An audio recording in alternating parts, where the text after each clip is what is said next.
Somewhere in the deeper recesses of Mississippi's antebellum record, buried in mislabeled folders and half-erased docket notes, lies a case so unsettling that 3 county clerks refused to finish transcribing the testimonies.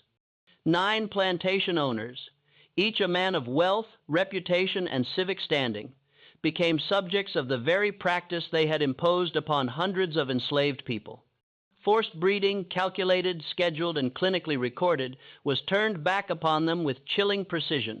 The architect of this reversal was a man the law defined as property, Moses Jackson. On paper, he was nothing.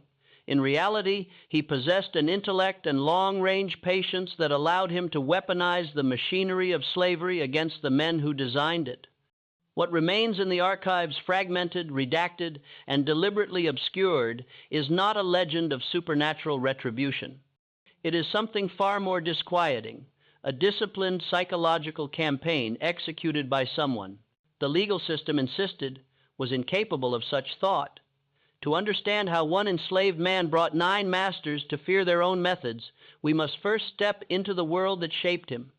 The Yazoo Delta of 1,842 stood at the height of what plantation owners proudly called scientific agriculture, a sterile term masking the industrial scale of human exploitation that powered the region's cotton empire.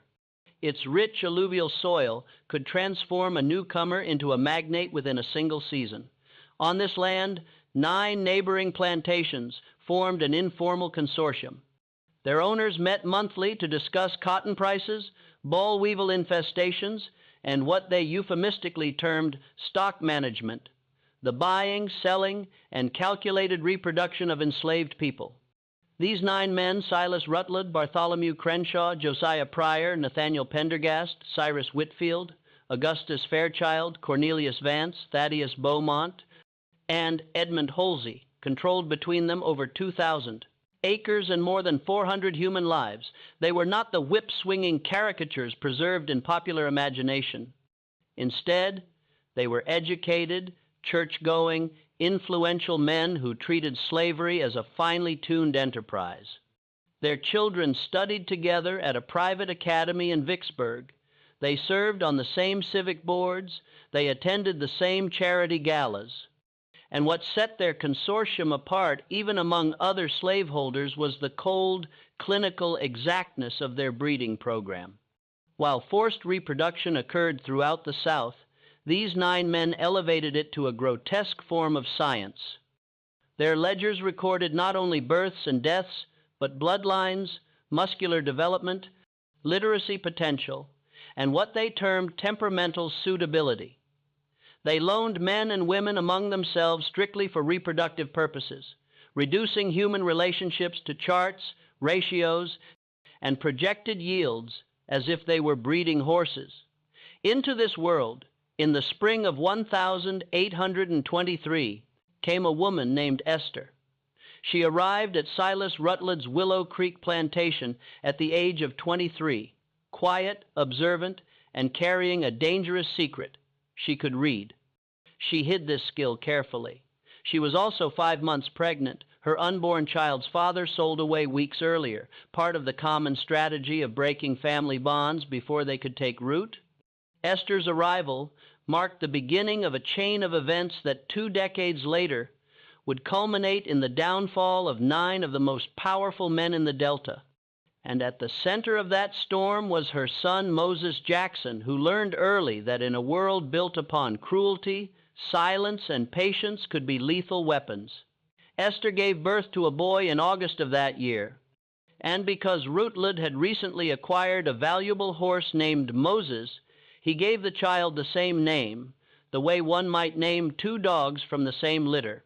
Moses Jackson grew up understanding with the clarity that comes from witnessing horror daily the exact mechanisms of the system that owned him.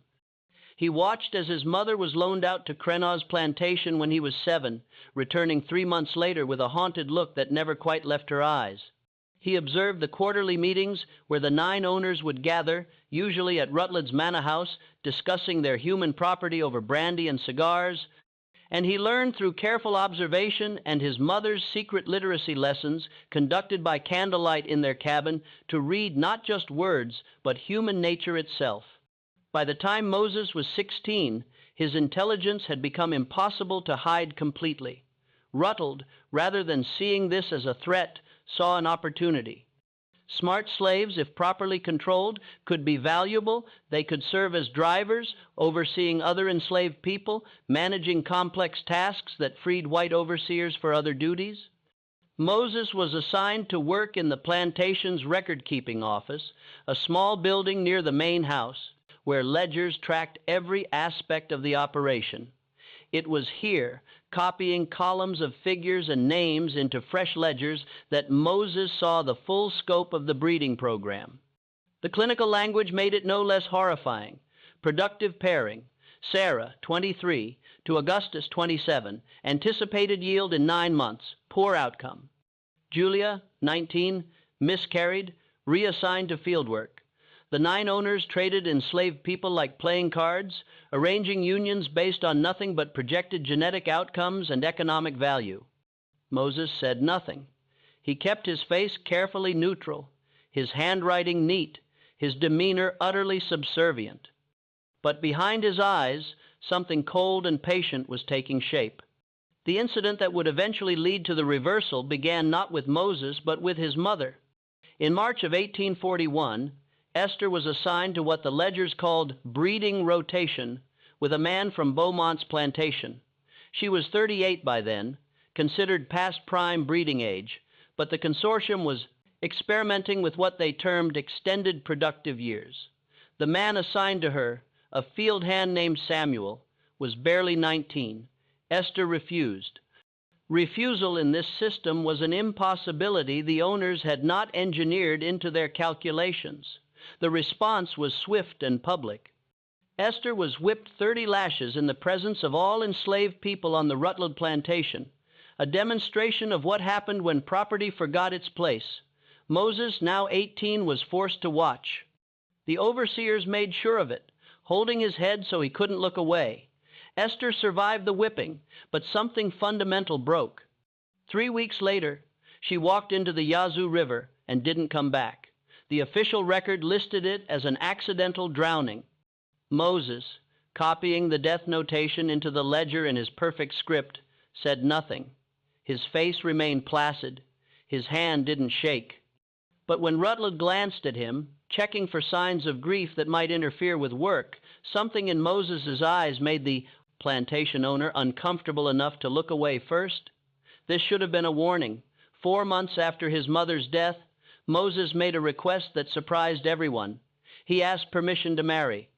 The woman was named Rachel, and she belonged to Cyrus Whitfield's plantation. She was 21, strong, intelligent in the careful way that enslaved women learned to mask. Moses had met her during one of the consortium's quarterly gatherings, where enslaved people from all 9 plantations would be assembled so the owners could evaluate potential breeding pairs.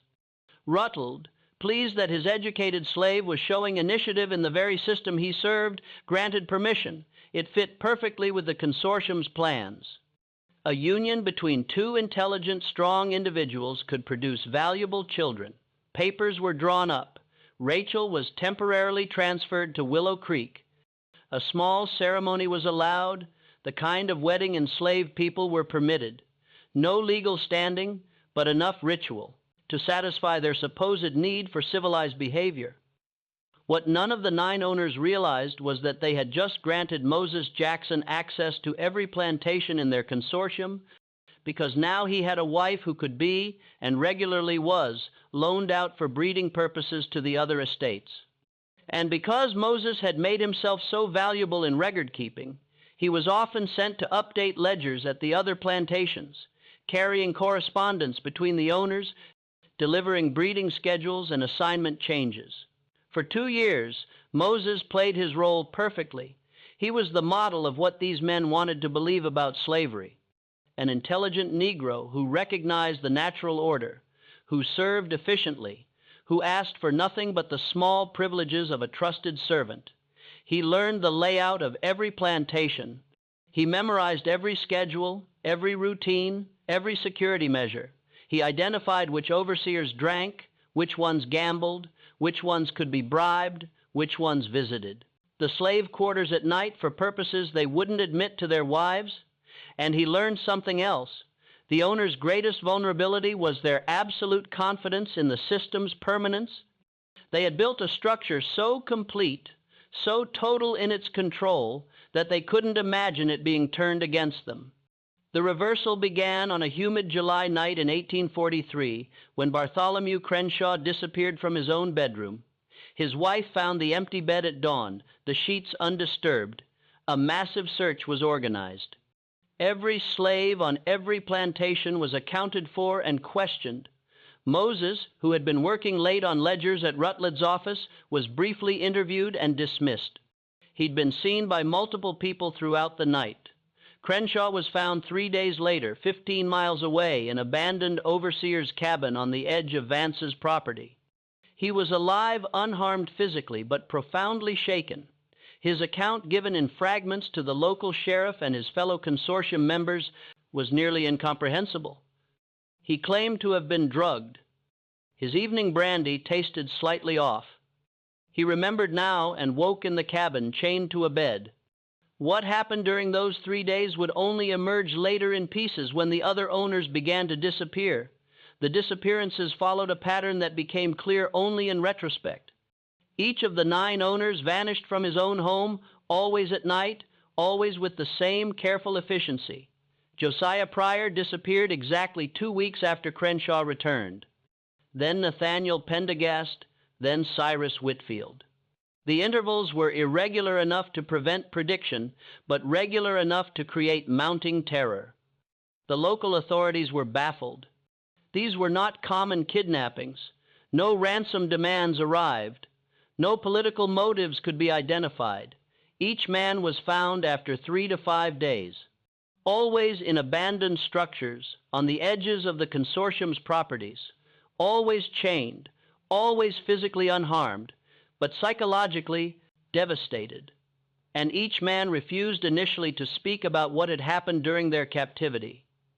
The consortium's quarterly meeting, scheduled for October 1843, took place under extraordinary circumstances.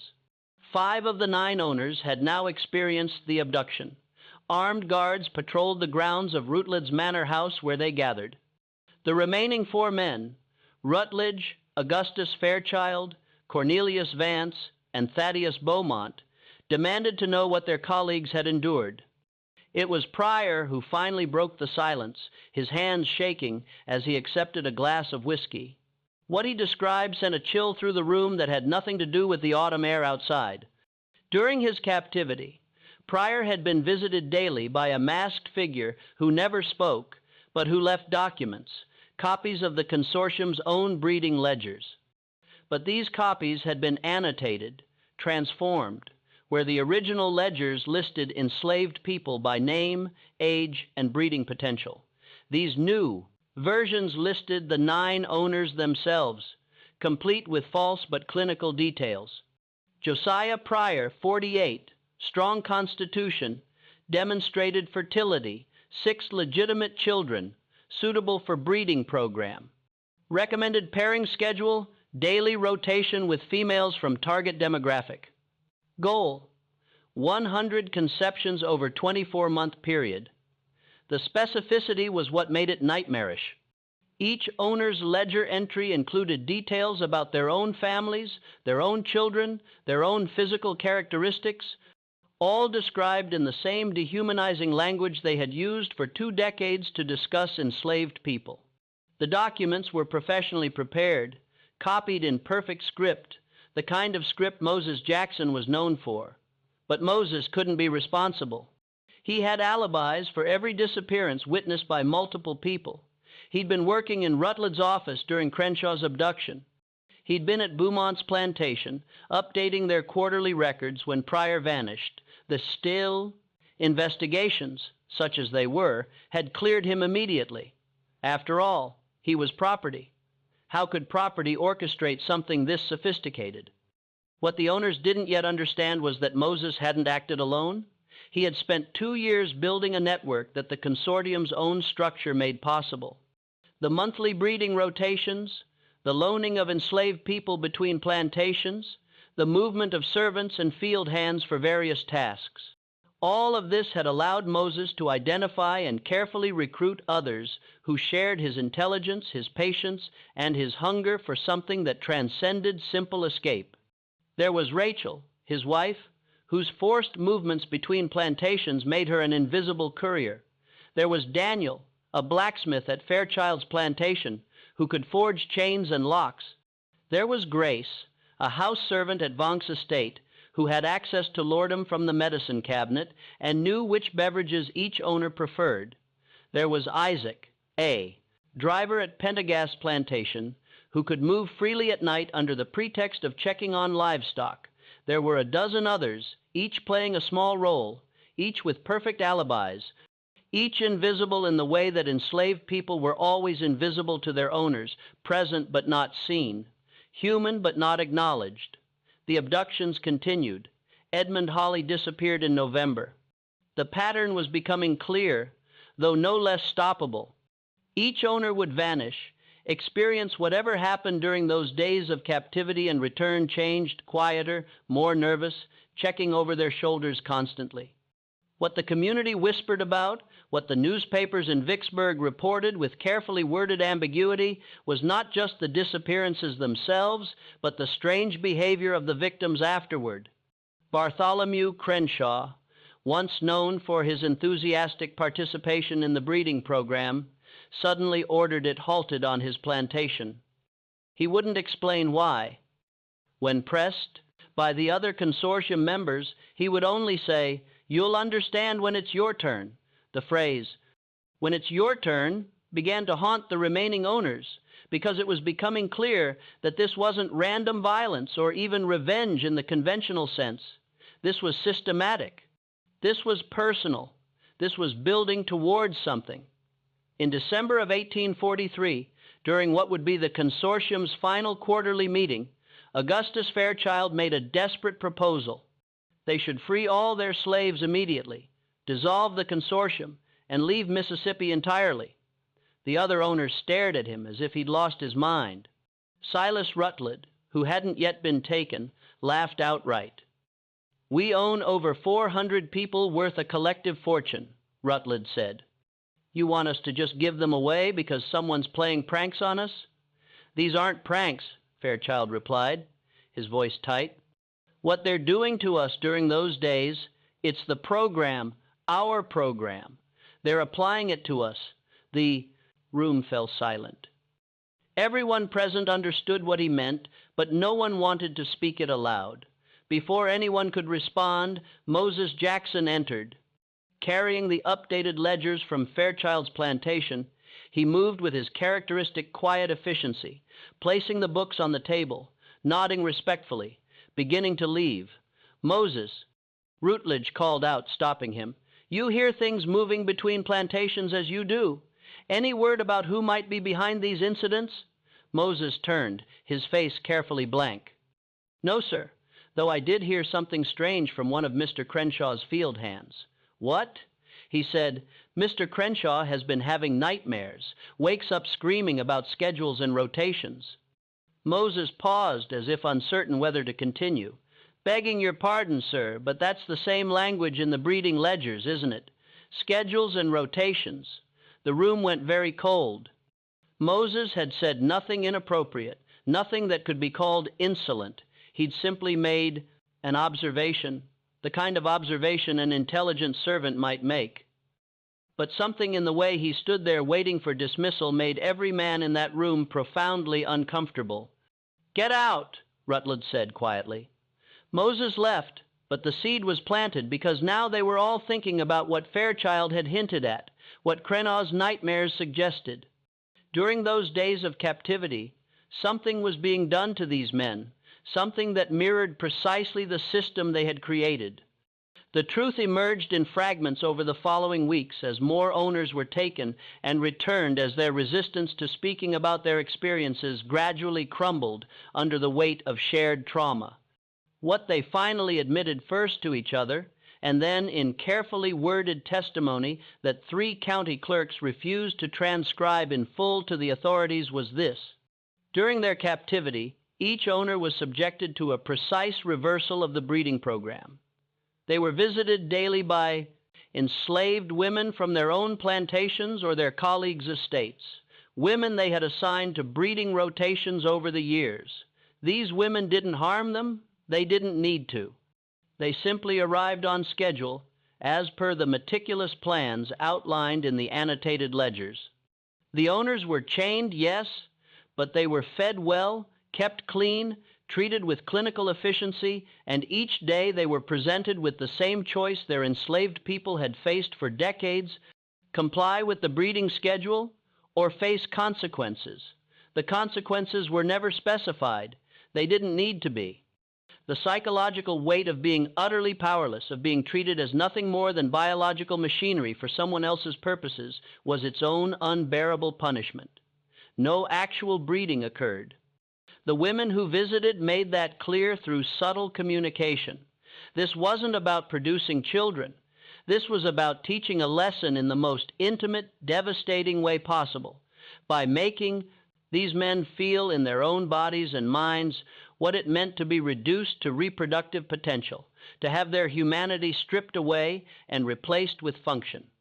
By February of 1844, 7 of the 9 owners had experienced the reversal. Only Silas Rutledge and Thaddeus Beaumont remained. The terror in the region had reached a fever pitch. The local sheriff, himself a small slaveholder, had no framework for understanding what was happening. This wasn't a slave rebellion in any conventional sense. No property had been damaged. No violence had occurred. No one had tried to escape. And yet the social order was collapsing from within. The 7 men who had been taken were changed. Some had sold their slaves and moved away. Others had freed small numbers of enslaved people. Not all, because that would mean financial ruin, but enough to feel like penance. Bartholomew Crenshaw had taken ill with what his doctor called nervous exhaustion and barely left his bedroom. Josiah Pryor had become a vocal advocate for gradual emancipation, a position that made him a pariah among his former peers. The consortium was dead. The breeding program was finished, but Moses Jackson's campaign wasn't over because 2 men remained who had orchestrated the system. Its primary architect, Silas Rutledge, and his most enthusiastic supporter, Thaddeus Beaumont. Rutledge, to his credit, understood what was happening better than the others had. He recognized the systematic nature of the reversals, the careful planning required, the intelligence behind it all, and he began to suspect Moses, not because he had evidence, but because he had watched Moses for years and finally understood what he'd been seeing. Not obedience, but patience. On March 3rd, 1844, Rutledge called Moses to his study. It was evening, the house quiet, his wife visiting relatives in Natchez. Rutledge sat behind his mahogany desk, Moses standing before him as always, the posture of servant before master preserved even now. "I know it's you," Rutledge said quietly. Moses's face didn't change. "Sir, this whole business, the disappearances, the program, it's too perfect, too precise. It takes someone who understands how we think, how we operate, someone with access to our records, our schedules, our homes." Rutledge leaned forward. "It takes someone who could forge my handwriting well enough to create false documents. Someone exactly like you." "That's a serious accusation, sir," Moses replied, his voice level. "What evidence do you have?" "None. That's the brilliance of it. You've built everything on the movement, the consortium itself, created using our own system against us." Rutledge smiled, but there was no humor in it. "I want to make you an offer." Moses waited. "Stop this now. The breeding program is already finished. We all know that. The consortium is dissolved. You've won. In exchange, I'll grant you and Rachel freedom. Legal, documented freedom. You can go north, start a life. I'll even provide travel funds." For a long moment, Moses said nothing then, And the others, the 400 people you and your friends still own. I can't free them all. I'd lose everything. Yes, Moses said softly. You would? Something in his tone made Rutledge's hand move instinctively toward the pistol he'd placed in his desk drawer before this conversation, but Moses made no threatening movement. He simply stood there looking at the man who legally owned him, who had watched him grow up, who had worked him like machinery and never once seen him as human. You think I'm the architect of this? Moses asked. You think I could organize something this complex while being watched constantly? While having no resources, no freedom of movement, no legal standing even to speak in court if I were accused? Then who? You created this, Mr. Rutland. Every bit of it. Your breeding program, your ledgers, your systematic dehumanization. You built the machinery. All that happened was someone learned to operate it. Moses turned toward the door. As for your offer, I'll consider it, but I don't think you understand yet. This isn't about me winning. This is about you learning. He left before Rutland could respond, before the situation could escalate. And Rutland, sitting alone in his study with his unused pistol, felt something he'd never experienced in his own home before. Fear. 2 weeks later, Silas Rutledge disappeared from his bedroom. Just when we thought we'd seen it all, the horror in the Yazoo Delta intensifies. If this story is giving you chills, share this video with a friend who loves dark mysteries. Hit that like button to support our content, and don't forget to subscribe to never miss stories like this. Let's discover together what happens next. Rutledge was found after 6 days, longer than any previous captivity. He was discovered in the old record-keeping building on his own plantation, the same structure where Moses had spent years copying breeding ledgers. When the sheriff and several armed men broke down the door, they found Rutledge chained to a desk surrounded by stacks upon stacks of documents. These weren't the annotated ledgers the other owners had described. These were something far more comprehensive. A complete documentation of the consortium's breeding program from its inception, copied in meticulous detail. Every forced pairing, every child born from the program, every separation of families, every woman who had miscarried under the stress, every man who had been sold away from his children, every calculated decision made over 20 years of treating human beings as livestock. But what made these documents devastating was the addition Rutledge discovered when he was coherent enough to read them. Next to each entry about an enslaved person, someone had written the corresponding information about Rutledge's own family. Next to the record of an enslaved woman's forced pregnancy, there was a note about Rutledge's wife's pregnancies.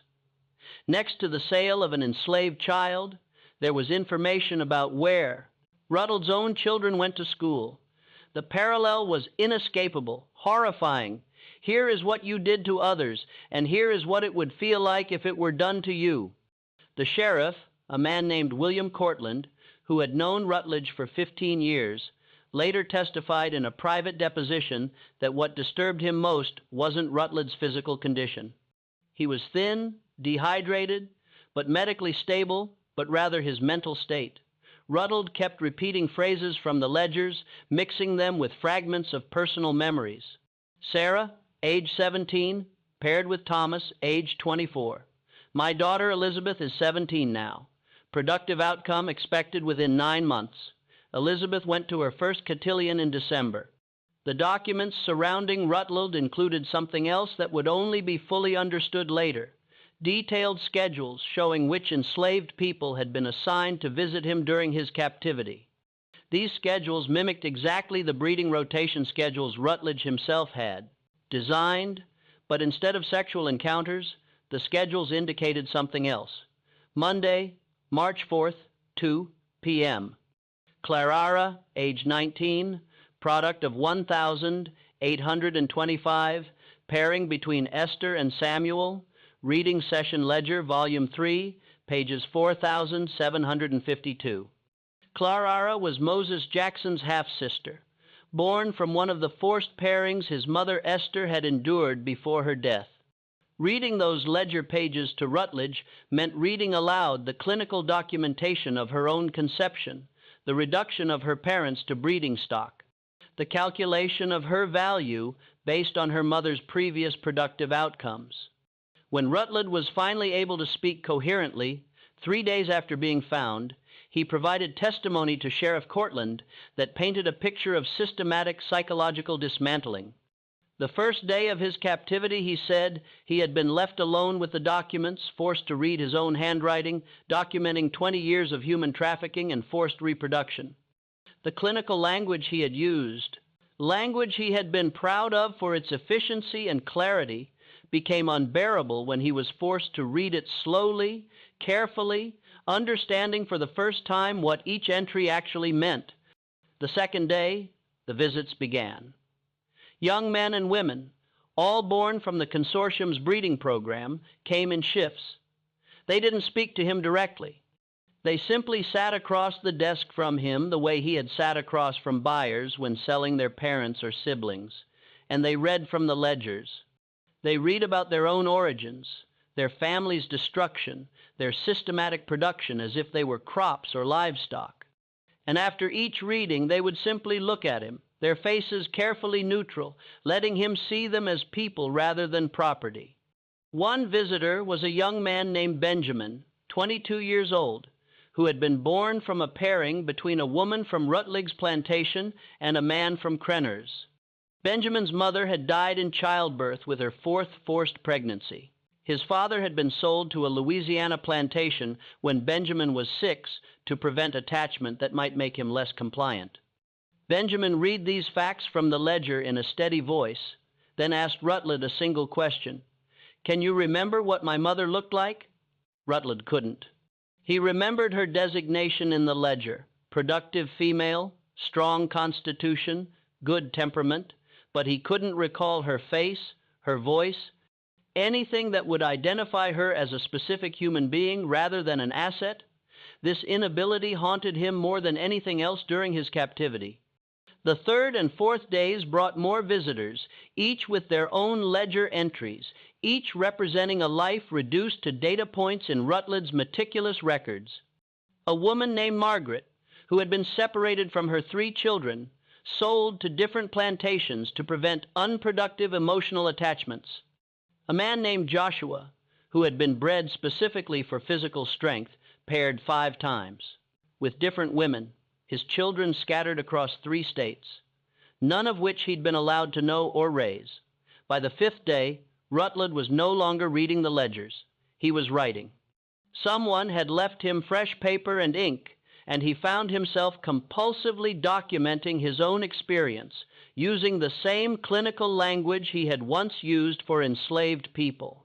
Subject exhibits significant psychological distress, appetite diminished, sleep disrupted by recurring thoughts of documented subjects, recommendation continued exposure to consequences of systematic dehumanization.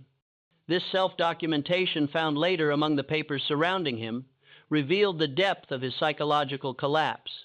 He was applying his own system to himself, trying to process his guilt and horror through the only framework he understood, the reduction of human experience to data and analysis.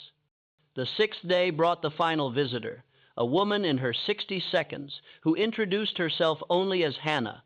She had been enslaved on Rutledge's plantation when he first inherited it in 1823. One of the first women entered into the breeding program. She had borne 6 children over 15 years, each one sold away as soon as they were old enough to be profitable elsewhere. She was freed now. Crenshaw had freed his enslaved people after his own captivity, and she had come to tell Rutledge something he needed to hear. "I don't hate you," she said, her voice carrying the weight of decades. "Hate would require me to see you as something worth hating. What you need to understand, Mr. Rutledge, is that for 20 years you didn't see us. We were here right in front of you, and you looked through us like we were furniture. Moses didn't create something new with what happened to you and the others. He just made you feel what it's like to be seen the way you saw us, as functions, as tools, as things that exist for someone else's purpose." She placed a final document on the desk before him, a list of names, every person who had been born from the consortium's breeding program, complete with their current locations if known, their families if they had been able to form them, their fates if they had died. The list was 47 pages long, over 300 names. These are people, Hannah said, every single one. They have favorites, foods, and songs that make them cry and dreams they'll never achieve because you made sure of that. Moses wanted you to know their names, all of them, by memory if possible, but at least by reading them aloud. That was his instruction, that you had to say each name out loud, acknowledging they existed. Rutland spent his final hours of captivity reading that list aloud, his voice breaking repeatedly, tears falling onto the pages. When the sheriff found him 6 days after his disappearance, Rutland was on page 39, his voice but persistent, still reading names into the empty room. The discovery of Rutland created a crisis among the remaining consortium members and the local authorities. The evidence of what had been done during these captivities, the forced confrontation with their own practices, was now undeniable. But prosecuting anyone for it presented an impossible challenge. What crime had been committed? The owners had been temporarily detained. Yes, but they had been fed, sheltered, and physically unharmed. They had been shown documents, their own documents, and had received visits from people who simply read information aloud and asked questions. Moreover, the sophistication required to orchestrate these reversals suggested a level of organization among enslaved people that the white community was unwilling to acknowledge publicly.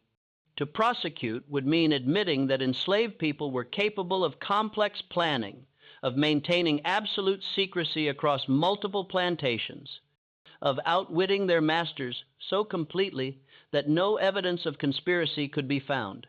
Such an admission would undermine the entire philosophical foundation of slavery.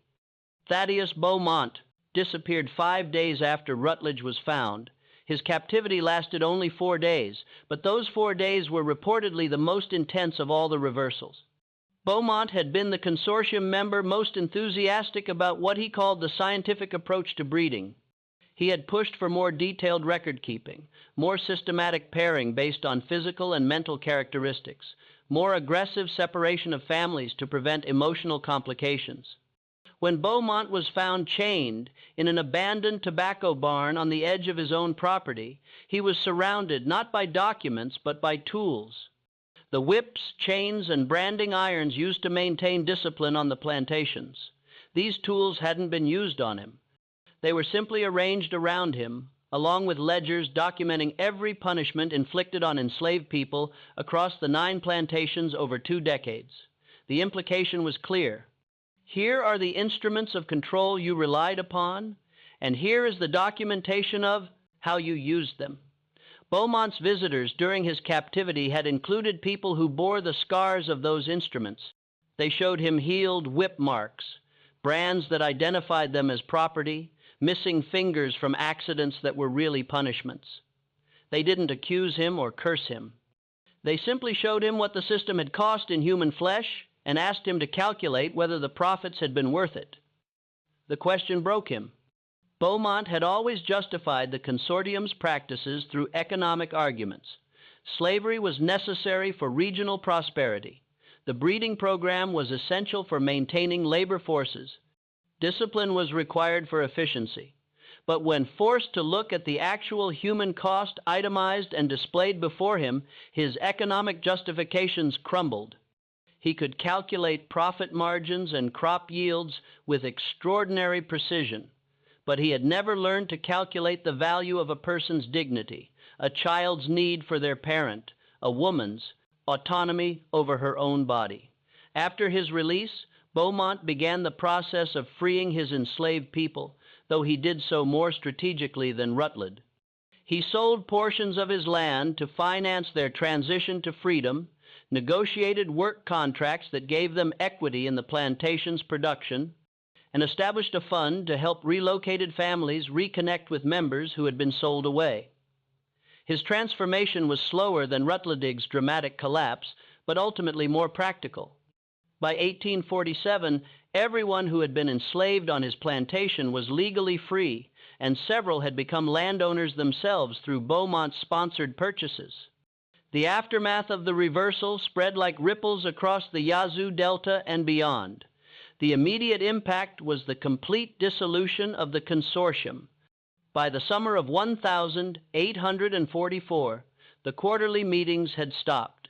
The breeding program was formally ended, and the careful coordination between the 9 plantations had fractured into isolated, increasingly desperate attempts to maintain profitability without the systematic exploitation that had sustained them. But the deeper consequences took years to fully manifest. The 9 owners, each transformed by their experience, responded in dramatically different ways that collectively reshaped the region's approach to slavery. Some responses were admirable, others merely pragmatic, but none could return to the casual brutality that had characterized the consortium's operations. Bartholomew Crenshaw, the first to be taken, never recovered his psychological equilibrium. His wife Mary wrote in her private journal, discovered decades later among family papers, that her husband would wake most nights in a cold sweat, muttering about schedules and rotations. He became obsessed with tracking down the children born from his plantation's breeding program, spending considerable sums to purchase their freedom from wherever they had been sold.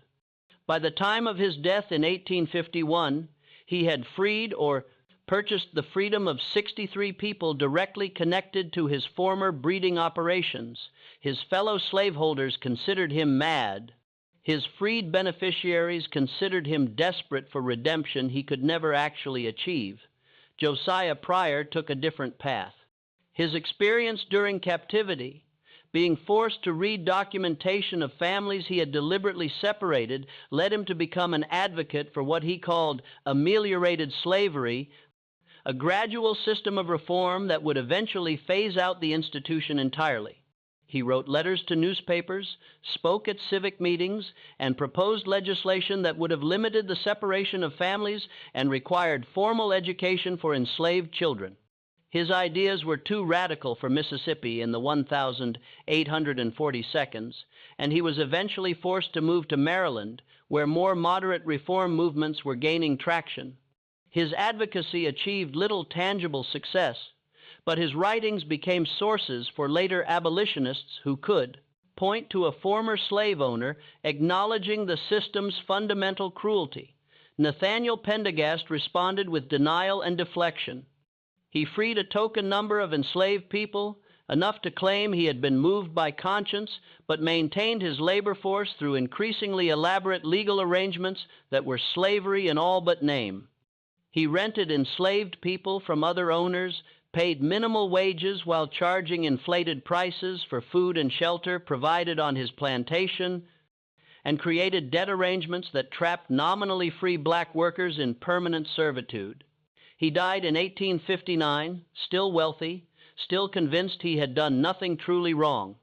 His response to the reversals being merely cosmetic changes to avoid further psychological torture, Cyrus Whitfield abandoned plantation ownership entirely. Within months of his captivity, he sold his land and enslaved people, profiting one final time from human trafficking, and moved to New Orleans, where he invested in shipping and banking.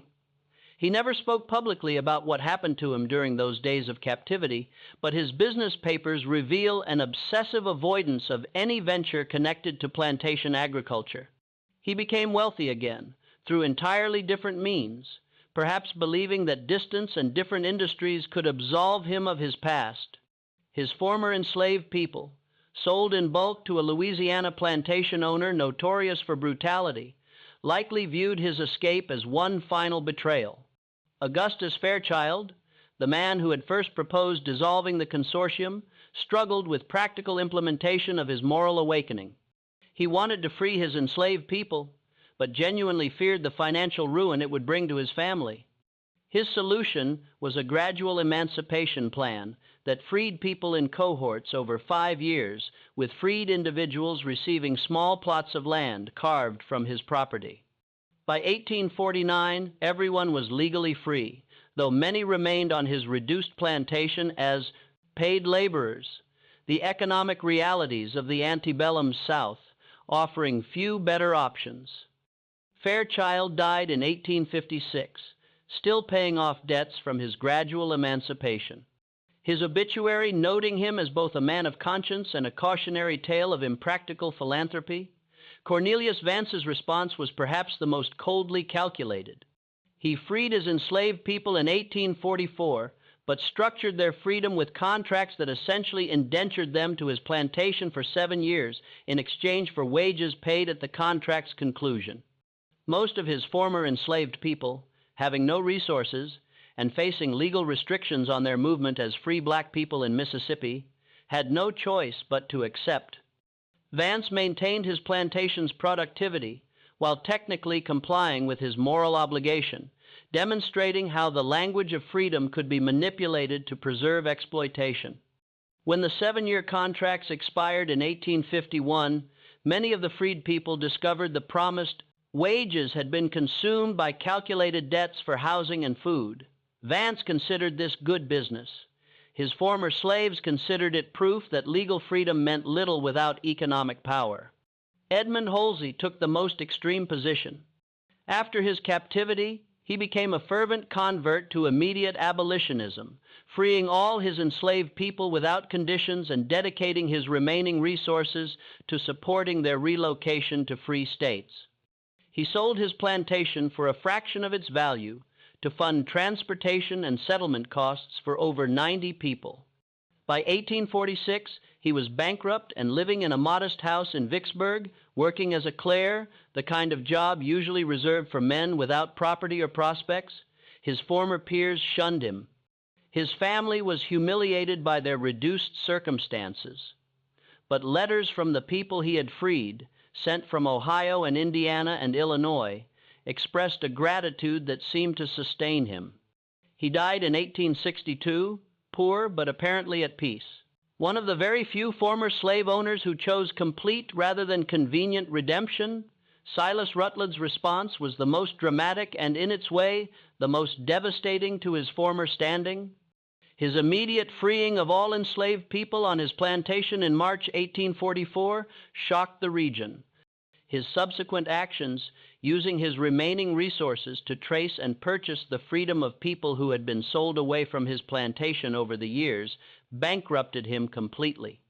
His wife, unable to accept the social and financial catastrophe, left him and returned to her family in Charleston with their children.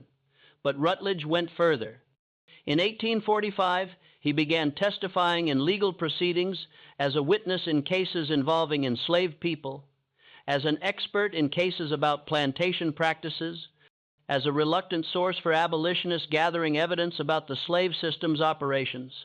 His testimony was devastating precisely because he held nothing back. Describing in clinical detail the mechanisms of the breeding program, the deliberate separation of families, the calculated dehumanization required to maintain the system.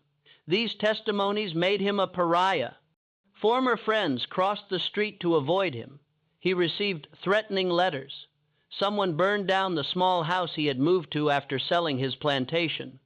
But Rutledge seemed driven by something beyond concern for social standing or personal safety, a need to document and expose what he had spent 20 years building, as if public confession might achieve what private guilt could not. In 1847, Rutledge published a remarkable document, a full accounting of his plantation's breeding program from 1823 to 1844, including financial calculations showing the profits generated from forced reproduction. He published it not to boast but to condemn, meticulously demonstrating that his wealth, the wealth that had made him respectable and influential, had been built directly on systematic rape and family destruction. The document was seized and burned by Mississippi authorities deemed inflammatory and dangerous to public order. But copies had already been sent north, where abolitionists distributed it widely as evidence of slavery's inherent brutality. Thaddeus Beaumont's more measured approach achieved different results. His systematic transition of his enslaved people to freedom, combined with his financial support for family reunification, created a model that some moderate reformers pointed to as evidence that emancipation could be gradual and managed.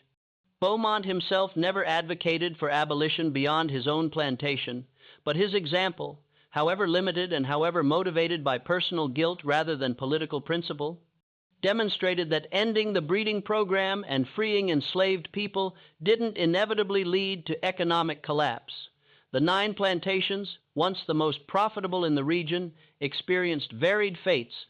Some were sold and subdivided, others struggled on with greatly reduced labor forces. A few found new owners who, unaware of or unconcerned with the consortium's history, attempted to restore traditional plantation operations. But the breeding program itself never recovered in the Yazoo Delta. Other plantation owners, hearing whispered accounts of what had happened to the consortium members, became more cautious, less systematic, more aware that their enslaved people might be watching and remembering and planning. This diffusion of fear, the recognition that enslaved people were not passive property, but potential agents of sophisticated resistance, may have been Moses Jackson's most significant long-term achievement.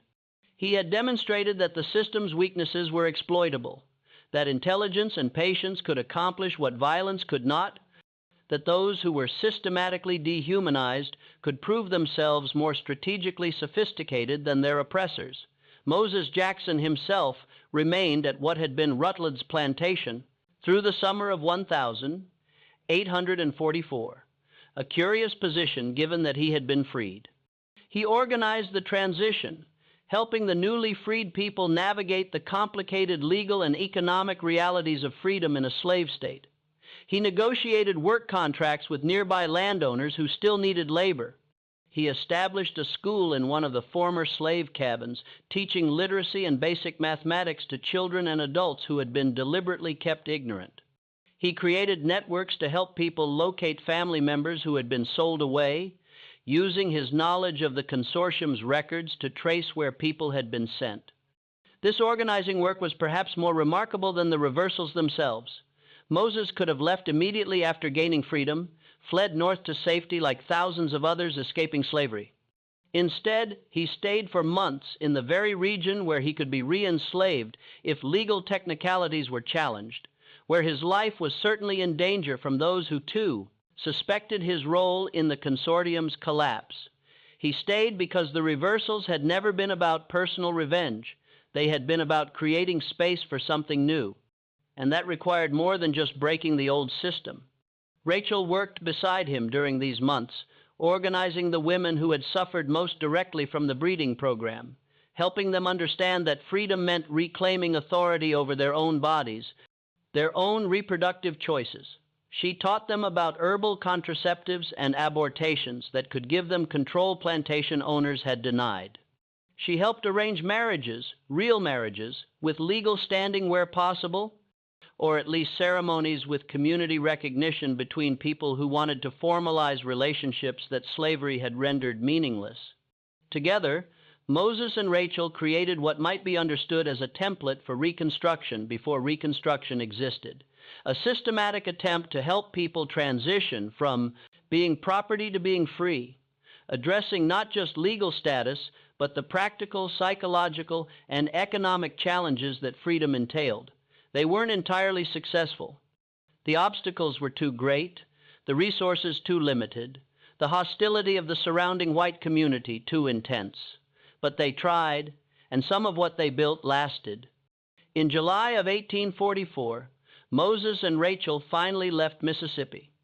The historical record shows they reached Ohio by late August, settling in a community near Cincinnati that had been established by free black people and formerly enslaved people who had escaped or purchased their freedom. The community had infrastructure designed to help newcomers integrate, churches that provided material support, schools for children and adults, crafts people who would train apprentices, and a shared understanding that freedom in the North was precarious and required collective mutual aid to maintain. Moses found work as a clerk at a black-owned shipping company, his education and meticulous penmanship finally serving purposes that built rather than documented oppression. Rachel worked as a seamstress and eventually opened a small shop. They purchased a modest house in 1847, actual property ownership, a thing that had been literally impossible for them in Mississippi. They had 4 children. Esther, named for Moses' mother, Frederick, Hannah, and James. Census records show all 4 children attended school, several through secondary education, an achievement that would have been punishable by law in the state where their parents had been enslaved. Moses lived until 1879, dying at age 56 from pneumonia during a particularly harsh winter. His obituary in the Cincinnati Colored Citizen was brief and carefully worded. A respected member of the community and devoted family man, survived by his wife Rachel, 4 children, and 12 grandchildren. Services at Bethlehem Church. There was no mention of Mississippi, no reference to what he had done there, no acknowledgement of the systematic reversal that had broken a breeding program and changed 9 men's lives. The silence was likely intentional, even in the North, even after the Civil War. Speaking openly about slave resistance could bring unwanted attention to families who wanted simply to live in peace. But within the black community in Cincinnati and beyond, Moses Jackson's story persisted.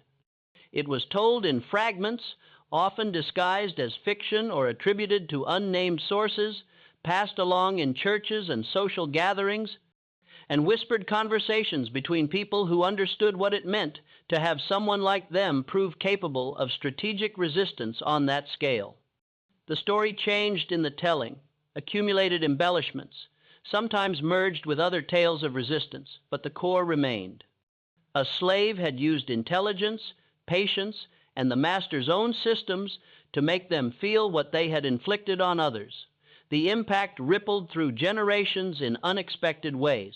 Some of the children born from the consortium's breeding program, freed by Seashaw or Rutledge or Beaumont, eventually moved north themselves. A few ended up in Cincinnati, where they met Moses and Rachel, creating a small community of people bound by shared history and trauma. These connections formed networks of mutual support that lasted decades. Families helping each other in ways plantation ownership had deliberately prevented. One of these connections involved Moses's half-sister, Clarara, who had read her own ledger entries to Rutledge during his captivity. Clarara had been freed by Crennaw and moved to Cincinnati in 1846, where Moses helped her find work and housing. She eventually married a carpenter named Isaiah Foster, and they had 3 children. One of those children, a daughter named Margaret, became a teacher, educating formerly enslaved children through the Freedmen's Bureau during Reconstruction.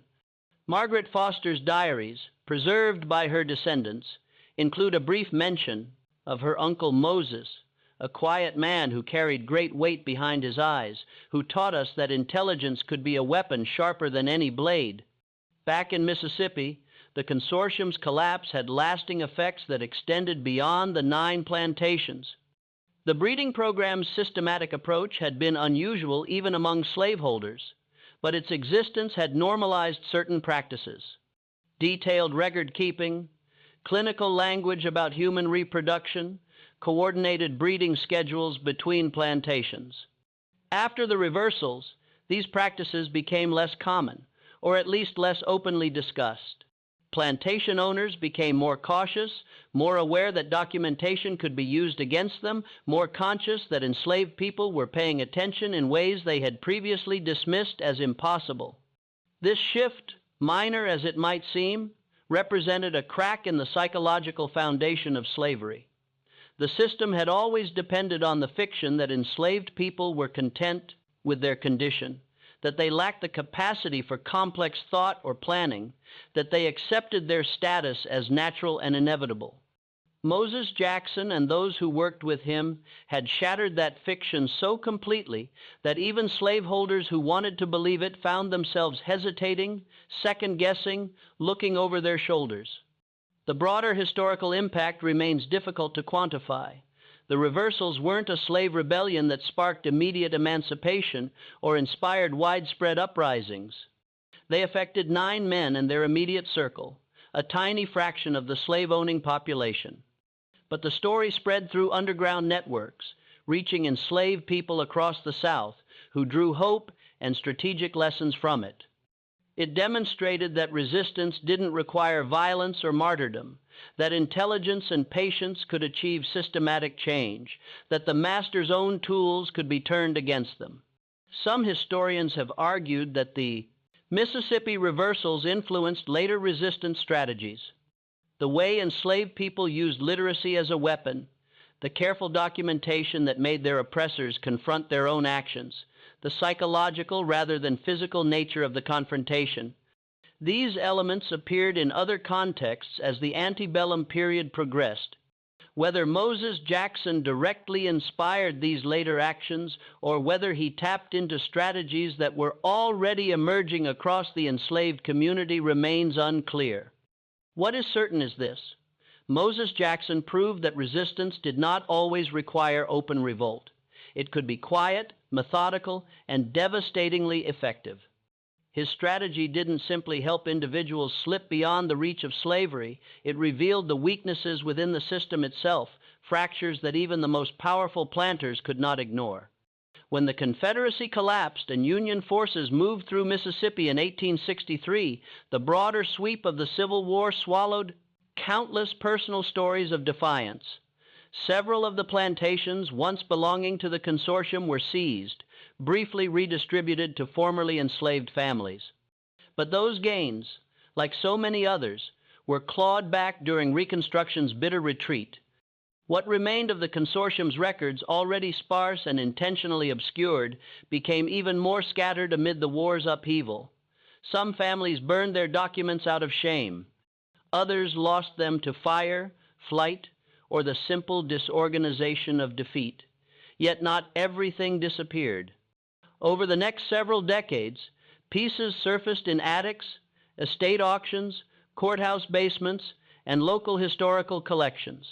Scholars reconstructing the history of slavery in Mississippi began to uncover references to the consortium, breeding charts written in a clerk's crisp hand, private letters hinting at unexplained disappearances, depositions in which plantation owners reluctantly described practices they had once defended as agricultural necessity. These fragments, painstakingly assembled across the 20th century, affirmed what black families had preserved through oral history stories long dismissed by white historians as exaggeration or superstition. The truth had always existed, only the gatekeepers refused to acknowledge it. A turning point came in 1934, when a researcher uncovered Silas Rutledge's personal diary among the possessions of his estranged wife's relatives.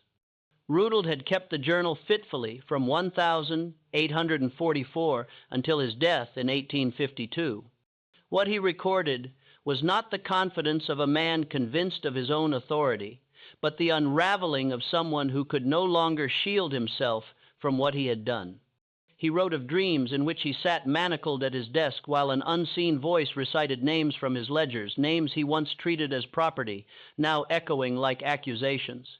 He described glimpses of faces in crowds, wondering whether they belonged to people he had owned or whether guilt was inventing them. He questioned the very foundations of slaveholding ideology, race, hierarchy, the supposed natural order, as if only now recognizing how flimsy those beliefs had always been. His final entry, dated the 12th of March, 1852, 2 weeks before he died of what the records called heart failure, was only 3 sentences. I understand now why Hannah said she did not hate me. Hatred would require her to see me as fully human. I made myself into something less an instrument, a mechanism that converted lives into property. Moses did not destroy me. I had already become machinery. He merely forced me to look long enough to recognize it. That confession captured the essence of Moses Jackson's campaign. It was never about revenge in the traditional sense. It was about illumination, about forcing the architects of a brutal system to confront the thing they had become within it. Not violence clarity, not destruction reckoning, not ghosts truth, thee. The story of Moses Jackson forces us to ask difficult questions. What form can justice take when the law is built to prevent it? What resilience is required to fight a system that punishes every kind of open resistance? And what does accountability look like when the oppressor is finally made to feel the weight of his own actions? Even now, the record is incomplete. There are hints of collaborators whose names never made it into official documents, suggestions of coordinated efforts among enslaved people whose contributions were never acknowledged. There may still be ledgers hidden in private collections, letters tucked into boxes no one has opened in decades, pieces of a history that continues to reveal itself slowly, stubbornly, and perhaps, somewhere in the Delta, there remain secrets buried deep enough that not even time has yet unearthed them.